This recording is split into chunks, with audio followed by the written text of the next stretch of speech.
أعوذ بالله من الشيطان الرجيم. بسم الله الرحمن الرحيم. الحمد لله وكفى. الحمد لله على آلائه. الحمد لله على نعمته. الحمد لله على ما هدانا والشكر على ما أولانا. والحمد لله وللخلائق أجمعين. والحمد لله رب العالمين. والصلاة والسلام والتحية والإكرام على سيدنا وسيد الأعلام شفيع ذنوبنا وطبيب قلوبنا مولانا ومولى العالمين رحمة للعالمين أبي القاسم محمد. اللهم صل على محمد وعلى أهل بيته الطيبين الطاهرين. أما بعد فاشرح لي صدري ويسر لي أمري واحلل عقدة من لساني يفقهوا قولي وقل يسر لي معقل مخالفتي واجعل لي من لدنك سلطانا نصيرا. بسم الله وبالله وتوكلت على الله. قال الله تبارك وتعالى في محكم كتابه ومحسن بيانه. بسم الله الرحمن الرحيم. يا أيها الذين آمنوا لا تخونوا الله ورسوله وتحملوا أماناتكم. صدق الله العلي العظيم. محمد وعلى محمد صلوات. اللهم صل على محمد وآل محمد. دعا ہے جلال مومنین کی ماہ گزشتہ ماہ رمضان میں ماہ صیام برکت میں عبادت توحید بارگاہ میں قبول فرمائے. مومنین کو اگلے پورے سال کے لیے توفیقات آخر عنایت فرمائے. میں کامیابیاں عنایت فرمائے. اشتراک دور فرمائے. بیماریاں دور فرمائے. نبی دنوں میں دعاؤں کے لیے کہا ہے ان کو شفائے عاجل نصیب فرمائے. سفر میں موجود مومنین کے سفر میں خیر فرمائے. تربیت میں موجود مومنین کی حفاظت میں اپنی مدد شامل فرمائے اور ان کو وطن واپس آنے میں مدد فرمائے. جو مومنین زیارات حج پر شوق رکھتے ہیں ان کے شوق کے لیے وسائل فراہم فرمائے. راستے کی آسانیاں فراہم فرمائے. امام جماعت کے حضور میں تعلیم فرمائے اور اس نورانی مقدس وجود کو ہمیں سے پہلے ہم سے خوشبود اور راضی فرمائے. ہماری بہت ہی معمولی دعاؤں کو قبول فرمائے. محمد وعلى محمد صلوات. اللهم صل على محمد وآل محمد.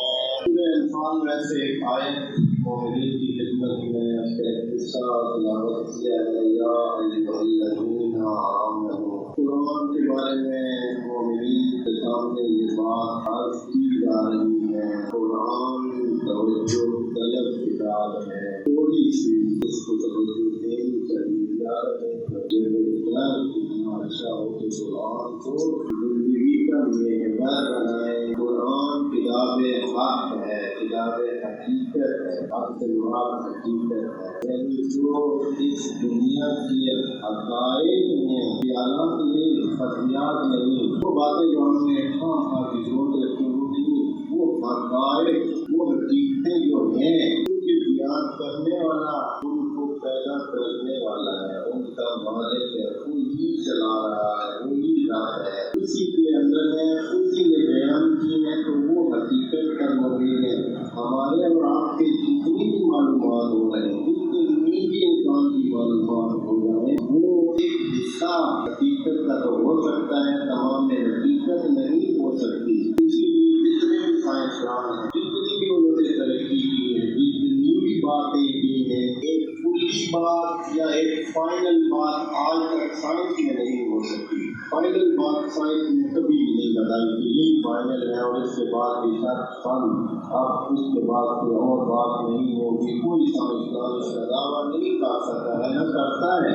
اگر عقل مند بنتا ہے تو کبھی ایسا نہیں کرتا. قرآن میں یہ بات حقائق پر مبنی جو کہا گیا ہے وہ اٹل ہے. وہ آخری بات ہے.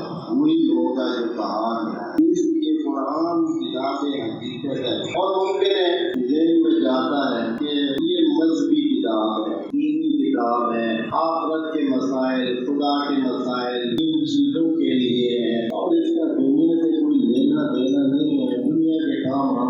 مرضی سے کر لیتے ہیں. اگر کوئی نماز روزے کی بات ہوئی تو قرآن کی طرف رجوع کر لیں گے. یہ بہت بڑی غلط فہمی ہے. قرآن ایسی کتاب نہیں ہے. قرآن ہمیں اس زندگی کے رب سکھانے کے لیے ہی ہے. اس زندگی کو سنوارنے کے لیے بھی قرآن سے بہتر کیا ہو سکتا ہے. ایک چیز آج یہ جو آیت خدمت میں پیش کی ہے، یا ایھا الذین آمنوا لا تخونوا اللہ والرسول، اے ایمان والو اللہ سے خیانت نہ کرنا، رسول سے خیانت نہ کرنا، وَتَخُونُوا أَمَانَاتِكُمْ، اور اسی طرح جو امانات آپ کے سپرد ہیں ان میں بھی خیانت نہ کرنا. اوپر اللہ وزیر ہے بتا رہا ہے کہ یہ جو فارمولہ آپ کو بتائے دیے ہیں یہ قیامت کے لیے نہیں ہے، آخرت کے لیے صرف نہیں ہے، یہ آپ کی اس زندگی کے لیے ہے. اور اس زندگی پر مبنی آخرت ہے. کوئی آخرت تو وہ بن جائے گی. آپ اپنی زندگی کو خراب نہ کریں،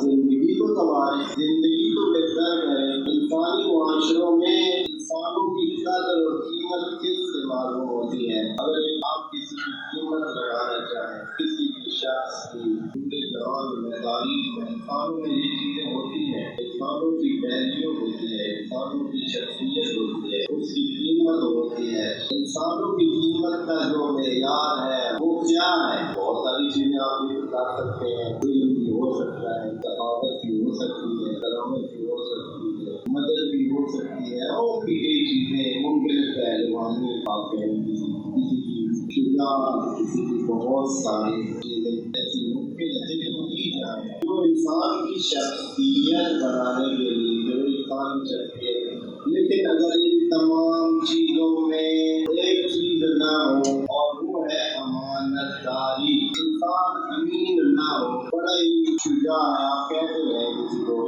بڑا شجاع ہے لیکن امین نہیں ہے، مشکل ہے کوئی قبول کرے، مشکل ہے کہ اس کی شخصیت بن سکے. امانت نہیں تو سمجھیں کچھ بھی نہیں. بس خدا کریم قرآن میں کتنی چیزوں پر امانت کی مہر لگاتا ہے کہ اس کام میں امانت چاہیے، اس کام میں امانت چاہیے. نبی کریم کی زندگی میں جس چیز پر ہم سب بہت فوکس کرتے ہیں اور سب بہت دھیان دیتے ہیں اور ان کی شخصیت کو بیان کرنے کے لیے ہمارے پاس بھی تمام مذاہب کے سامنے جو چیز رکھنے کے لیے ہوتی ہے اس زندگی میں وہ یہ ہے کہ وہ کیا کہ ایک صادق اور امین سے بڑی شخصیت، یعنی امین ہونا ایک کمپلیٹ شخصیت کی علامت ہے. امین ہونا، اب امین بہت وسیع، تو صرف یہ مطلب اگر یہ ہے کہ اگر کسی نے مجھے کچھ چیز دی ہے تو میں اس کو مال وغیرہ کو پورا واپس کروں، اس کا دھیان کروں، یہ امانت ہے. اتنی امانت اتنا تو کچھ بھی نہیں ہے. اس لیے کہ ہمارے خود جو چیزیں کی گئی ہیں وہ بہت ساری ہیں. ہم کسی ایک چیز کے امین نہیں ہیں. ہم سمجھتے ہیں کہ ہم امین نہیں، مطلب مجھے کچھ دیا ہی نہیں ہے، میں ایک چیز کی امانت رکھوں، میں یہ کیا ضرورت ہے امین بننے کی، میں تو امین بن ہی نہیں سکتا ہوں اس لیے کہ مجھے تو کوئی چیز دیتا ہی نہیں ہے. خدا کریم فرما رہا ہے یا ایھا الذین آمنوا لا تخونوا اللہ، اللہ کے ساتھ خیانت مت کریں. ایسا کیا دیا ہے تو نے ہمیں تیری ساتھ بھی ہم خیانت برت سکتے ہیں. تو خدا کریم آگے سے فرمائے گا یہ انسان اتنا بھی نہیں سمجھے، یہ سارا اپنا وجود اول سے آخر ذرا دیکھ لو، صرف تمہارا ہے کیا. ابھی تو تم جانتے کچھ نہیں تھے، شعور نہیں تھا. تمہیں والدین دیے، والدین تو اللہ کی امانت ہیں، ان کے ساتھ کیسے برت رہے ہو، کیا کر رہے ہو. میرے آنے سے پہلے امانت تیرے لیے موجود ہے، اس دنیا میں آئے نہیں ہو، ابھی سے ہی تمہارا دھیان کرنے والے جن کے آپ تم امانت تھے خود وہ کچھ ٹائم کے بعد تیرے پاس امانت بن جائیں گے. خدا کی طرف اسی لیے خدا کریم نے کہا ہے کہ خدا کریم نے یہ پکا حکم دے دیا ہے. تو رسم رکھتا ہوں پکا حکم دے دیا ہے کہ اللہ کی بندگی اور والدین کے ساتھ احسان. احسان کا مطلب اچھائی ہے. احسان وہ احسان جس کو ہم اردو میں احسان کہتے ہیں کہ کسی سے کا حق کچھ نہ بننا ہو، اس کو کچھ دیا جائے، وہ احسان ہوتا ہے۔ یہ تو بات ہے۔ ہم عربی احسان کی بات کریں، عربی احسان کا مطلب ہوتا ہے کچھ بھی اچھائی کی جائے۔ تو احسان کا حکم ہے والدین کے ساتھ، دوسرا احسان تو ہم والدین پہ شاید کر ہی نہ سکیں، کیوں؟ اس لیے کہ وہ پہلی امانت ہے ہمارے پاس۔ اس کے بعد آنکھیں امانت ہو گئی، ہاتھ امانت ہو گئے، پاؤں امانت ہوگی، جتنی چیزیں ہیں یہ امانت کی گنتے جائیں۔ آپ کے پاس موجود نعمتیں ساری امانت ہیں۔ وہ عنوان ہے آیت کا، یا ایھا الذین آمنوا، یہ ایمان والوں سے بات ہو رہی ہے، اب سے نہیں ہو رہی ہے، مانتے نہیں کی بات ہے، لیکن جن سے توقع ہے کہ وہ بات مانیں گے وہ ہے جنہوں نے اوکے کر رکھے کہ اللہ ہم تمہیں مانتے ہیں، اے رسول خدا ہم تمہیں مانتے ہیں، ہم مان چکے ہیں۔ اس کے بعد بنتا ہے آمنو۔ اب آمنو سے یہ تقاضا ہے کہ چلے باقی لوگ جو کرتے ہیں کرتے رہیں، اے ایمان لانے والوں آپ سے توقع ہے کہ لا تخون اللہ کے ساتھ خیانت نہ کریں۔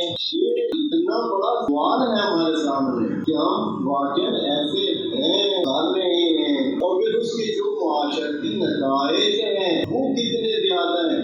ابھی آگے بڑھتے ہیں، ممکن ہے کہ پھر اس کو دین کی طرف بھی لیا جائے کہ بھائی یہ تو خیانت با خدا کا مطلب یہ ہے کہ اللہ کی باتیں مانے، تو اللہ نے یہ باتیں تو کہنی ہے کہ جو میں نے نعمتیں دی ہیں ان کا شکر کرو۔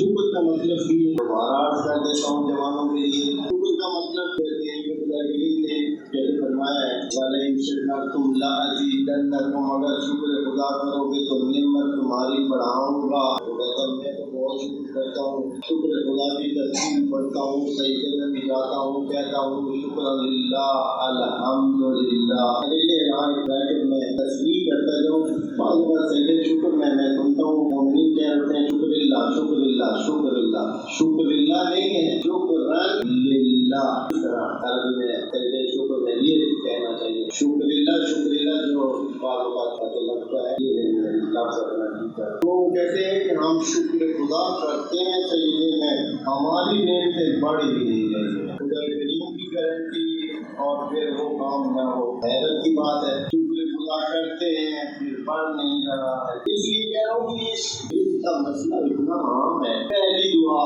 کل کے بعد مومنین کی آخری دعا اور پہلی دعا رزق ہی رزق، رزق دے ہے اللہ، رزق دے۔ وہ کہتے ہیں میں طریقہ بتاتا ہوں کرو اور حاصل کرو۔ جب طریقہ کرنے میں آتا ہے تو سوچے سمجھے بڑھائے، پورا کرتا نہیں ہے اور پھر توقع رکھتا ہے کہ رزق بڑھے۔ شکر کا مطلب یہ ہے جیسے آپ اگر کسی کو تحفہ دیتے ہیں، نعمت دیتے ہیں، کوئی ہدیہ دیا، ہدیہ لینے والے نے ہدیہ لیا، بچے کو بلایا، کہا یہ ہدیہ لو، یہ ادھر ڈالو، جن سے ہدیہ لیا ان کو بھی کہا بہت مہربانی، شکریہ، آپ کا بہت شکریہ، ہزار شکریہ، بہت شکریہ، ہمیشہ یاد رکھیں گے۔ لیکن جو ہدیہ لیا اس کو بچے کے حوالے کیا جاؤ، کھیلو اس کا قیمتی ہدیہ دینے والا دیکھ رہے کہ بھائی واہ ہدیہ اتنے میں کس طریقے سے لے کے آؤں، کتنی مشکل سے خود نے تو دیا، خود رکھے ہی نہیں ہے، وہ بچے کے حوالے کر دے جاؤ، کھیلو اس کے دادا اور اس کو، اور وہ ہدیہ بھی قابل قدر تھا۔ اب یہ جو آپ شکریہ کر رہے ہیں اس بندے کا جس نے ہدیہ دیا ہے، اس کی کیا ویلیو رہ جائے گی؟ ایک قیمتی چیز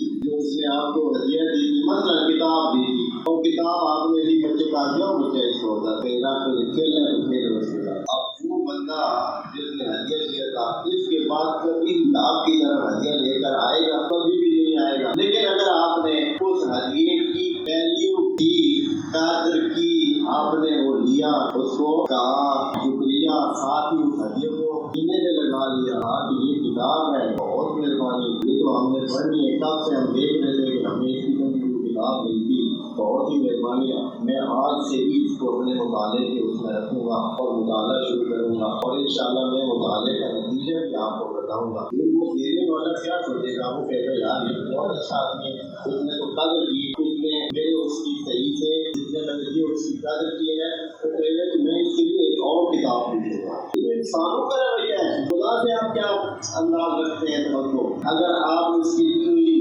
نعمتوں کا شکریہ کریں گے اس طرح کہ جدھر اس نے کہا ہے، جس طرح اس کی توقع ہے ادھر خرچ کریں گے، یہ شکریہ ہے، لفظی شکریہ نہیں ہے کافی۔ پھر دیکھیں کیا ہوتا ہے۔ ہم اپنے موضوع کی طرف جائیں۔ خدا کریم مومنین سے توقع رکھ رہا ہے کہ یا ایھا الذین آمنوا لا تخونوا اللہ، خیانت خیانت نہ کریں اللہ کے ساتھ، اور رسول کے ساتھ بھی خیانت نہ کریں۔ اے اللہ ہم سوچ بھی نہیں سکتے ہیں کہ رسول خدا کے ساتھ خیانت کریں، آپ ہمیں یہ کہہ رہے ہیں یہاں لا تخونوا اللہ والرسول، رسول کے ساتھ خیانت نہ کریں۔ تو بس کہیں نہ کہیں کچھ ہے، کچھ ہم سے خرابی ہو رہی ہے۔ ہم نے خدا کریم کی دیے ہوئے اس دین کو جو کہ رسول خدا کے ذریعے ہم تک پہنچا ہے، اور پھر مذہب اہل بیت، تو اس سے بڑی خاص قسم کی امانت اہل بیت کے ذریعے ہم تک پہنچی ہے، جن کی محبت کا ہمیں حکم ہے اور ہم محبت رکھتے بھی ہیں۔ تو جو امانت اس نے دی ہوئی ہے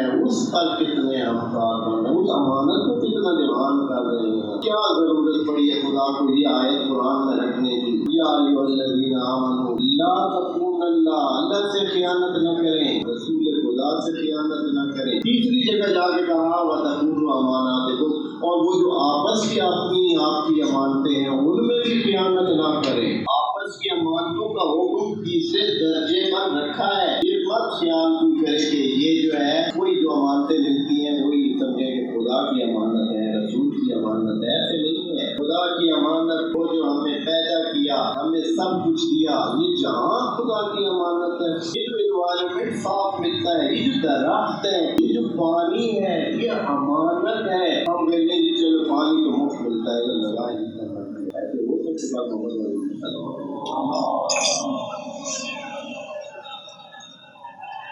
ہم اگر اپنے معاشرے کو دیکھیں، خیانت ہی خیانت لگتی ہے۔ صاف جہان، صاف زمین خدا نے ہمیں دی ہے، صاف پانی دیا ہے، ہم پانی کے ساتھ کیا کر رہے ہیں، زمین کے ساتھ کیا کر رہے ہیں، درختوں کے ساتھ کیا کر رہے ہیں، اپنی اولاد کے ساتھ کیا کر رہے ہیں، اپنے کھانوں کے ساتھ کیا ہے۔ کتنی اچھی نعمت خدا کریم نے دی ہے، وہ جو طبیعی چیز تھی، وہ جو آپ کے کھانے طبیعی تھے، وہ جو بغیر کھادوں کے، بغیر اس کیمیکل کی ملاوٹ کے تھے، آپ نے کیا کیا ہے؟ خدا کی امانت کے ساتھ ہم کیا کر چکے ہیں؟ ہم کتنی خرابی کر چکے ہیں، اور بھی ہم ابھی تو بس کر دیے بھائی، ہم نے کہا کہ پتا نہیں یہ آگے بڑھ رہے ہیں۔ ابھی ہم تو چاہتے ہیں کہ کچھ بھی ہو، یہ تو نابود ہو جائے، ہم اپنے مقاصد پورے کریں۔ کیا کر رہے ہیں؟ خدا کا یہ جہان ہم دیا ہوا امانت ہے، ہم اس کو کتنا برقرار رکھتے ہوئے یہ جہان میں جنگیں،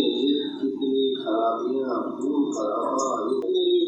آدمی اگر صحیح سے سوچے اور اس معلومات ہو جو کچھ ہو رہا ہے جہان میں اور جو کچھ انسان کر رہا ہے، تو یقین کرے کہ آپ پھر نازل بلاغت کی پناہ لیں گے اور کہیں گے کہ امام جو کچھ آپ کہہ گئے ہیں حقیقت وہی ہے۔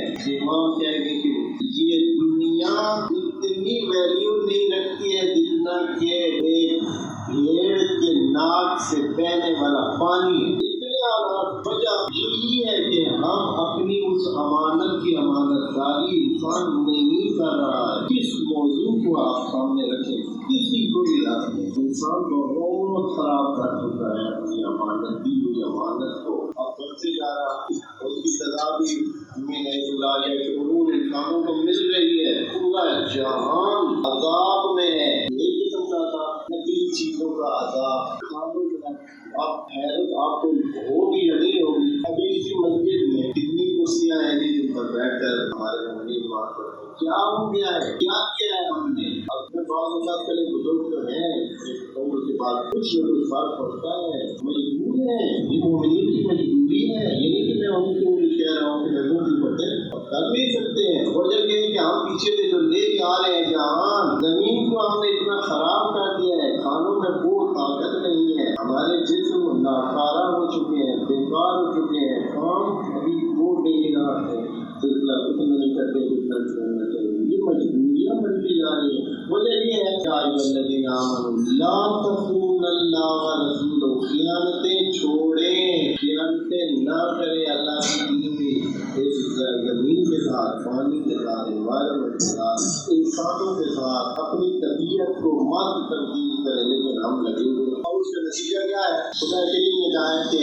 میرے پاس احساساتی دنیا نہیں ہے، حقیقی دنیا ہے، جو کرو گے بھگتو گے، حدیث جو کرو گے بھگتو گے، پر انشاءاللہ کسی دوسرے سے بیان کروں گا۔ دعا ہے خدا کریم اس انسان کو عقل کے ناخن دے، پر ہے مشکل۔ خدا کریم نے اس کو دیکھ کر پہلے ہی کہہ دیا وَقَالَ الانسان ظلوما جہولا، یہ بالکل بے عقلا، بے سمجھا، جاہل اور اسی طرح ہی ہے، چل رہا ہے، سن ہی نہیں رہا ہے۔ لیکن خدا کریم نے انڈیویجول کے لیے دار رکھی ہے، گنجائش رکھی ہے۔ آپ پورے جہان کو دیکھ کر اپنے آپ کو اس بہتے ہوئے پانی میں بہا نہ لے جائیں، بلکہ ہر بندہ اپنی جگہ پر کوشش کرے تو خدا کریم اس کو اپنی زندگی میں اچھے رزلٹ دیتا ہے۔ محمد صلی اللہ علیہ وسلم